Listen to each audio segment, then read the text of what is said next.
Digital Interface หรือ SDI เป็นการส่งสัญญาณดิจิตอลธรรมดาที่ยังไม่เป็นระบบ HD หรือว่า High Def นะคะปัจจุบันระบบโทรทัศน์ได้พัฒนาจากระบบดิจิตอลธรรมดาเป็นระบบ High Def เรียบร้อยแล้ว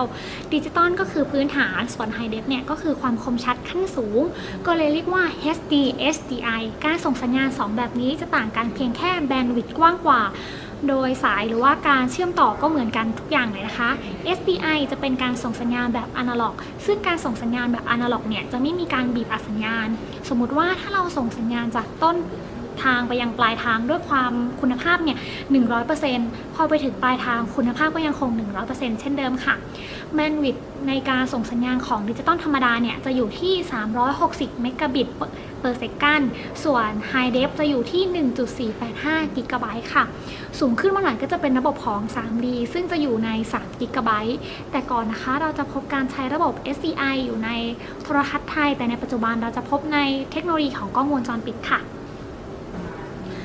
สำหรับสาย Coaxial นะคะหรือว่า Coax นะคะเป็นสายสัญญาณที่ใช้เป็นสื่อกลางในการเดินทางในระบบเครือข่ายคอมพิวเตอร์นะคะเป็นสายสัญญาณประเภทแรกที่ใช้นะคะแล้วก็เป็นที่นิยมในสมัยแรกๆนะคะแต่ว่าในปัจจุบันเนี่ยจะถือว่าเป็นสายที่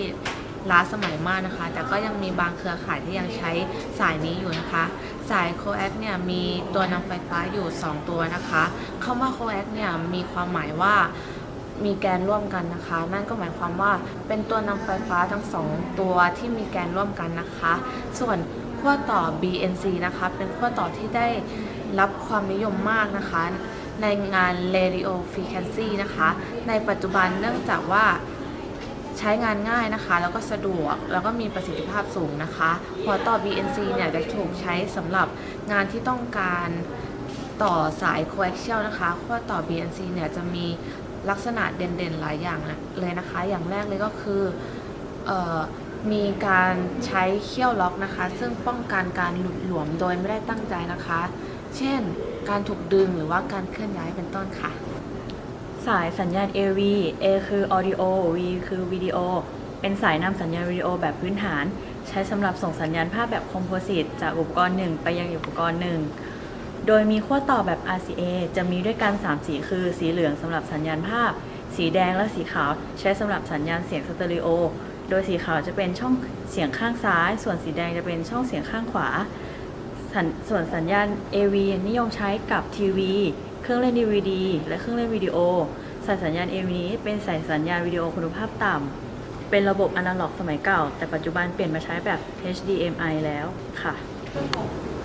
สำหรับสาย HDMI นะคะ HDMI เนี่ยย่อมาจาก High Definition Multimedia Interface ค่ะเป็นระบบการเชื่อมต่อสัญญาณภาพและเสียงระบบดิจิตอลไว้ในสายสัญญาณเพียงเส้นเดียวค่ะไม่จำเป็นต้องต่อสายสัญญาณหลายเส้นนะคะซึ่ง HDMI เนี่ยจะทำให้ภาพเนี่ยมีความคมชัดมีความละเอียดสูงและทำให้เสียงเนี่ยรอบทิศทางเนี่ยสมบูรณ์แบบที่สุดเลยค่ะ HDMI นะคะรองรับระบบเสียงดิจิตอลนะคะจุดประสงค์ของ HDMI นะคะพัฒนาเพื่อให้ความสะดวกสบายให้กับแก่ผู้บริโภคค่ะและให้ความบันเทิงอย่างเต็มรูปแบบค่ะคุณสมบัติเด่นๆของ HDMI เลยนะคะคือด้วยความที่เป็นสายเส้นเดียวเนี่ยสามารถเชื่อมต่อได้ทั้งภาพเสียงแล้วก็เน็ตเวิร์กค่ะและรองรับความละเอียดสูงขึ้นแล้วก็รองรับ Color Space ค่ะทำให้ภาพคมชัดแล้วก็เหมือนสมจริงยิ่งขึ้นค่ะส่วนอุปกรณ์อิเล็กทรอนิกส์นะคะที่สามารถเชื่อมต่อกับสาย HDMI ได้ก็คือ Plasma TV LCD TV แล้วก็อื่นๆค่ะส่วนรูปร่างและขนาดนะคะจะคล้ายๆกับช่องต่อ USB ค่ะ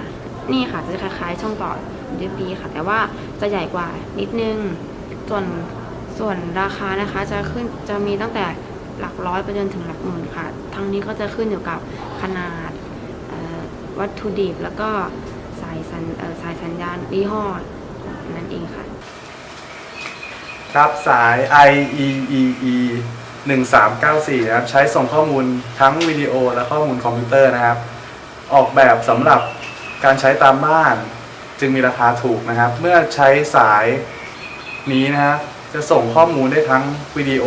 เสียงและสามารถควบคุมโดยสายเพียงเส้นเดียวนะฮะเนื่องจากการส่งข้อมูลประเภทนี้นะฮะกับคอมพิวเตอร์จึงไม่มีการสูญหายข้อมูลเหมือนกับสาย SDTI นะครับ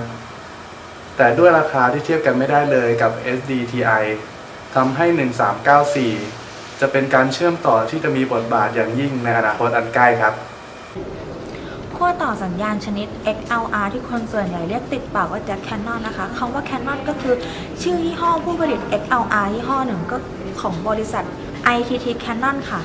เป็นขั้วต่อกลม3 เข็มขั้วต่อ XLR กลายมาเป็นมาตรฐานอุตสาหกรรม และผู้ผลิตจำนวนมาก ได้ผลิตคอนเนคเตอร์รูปลักษณ์แบบนี้ออกมาซึ่งจะมีทั้งขั้วบวกขั้วลบแล้วก็กาวค่ะ อยู่ภายในระบบเสียงคอนเนคเตอร์ XLR ใช้กันในหมู่โปรดิวเซอร์หรือนักดนตรีนะคะ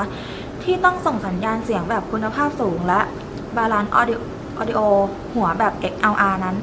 มาในรูปแบบหัวตัวผู้และหัวตัวเมียค่ะ การเชื่อมต่อหัว XLR นั้นนะคะ มักจะใช้ในการเชื่อมต่อกับไมโครโฟน อุปกรณ์ในสตูดิโอค่ะ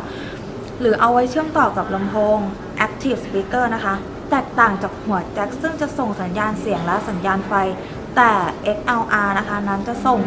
สัญญาณเสียงมาเพียงอย่างเดียวค่ะ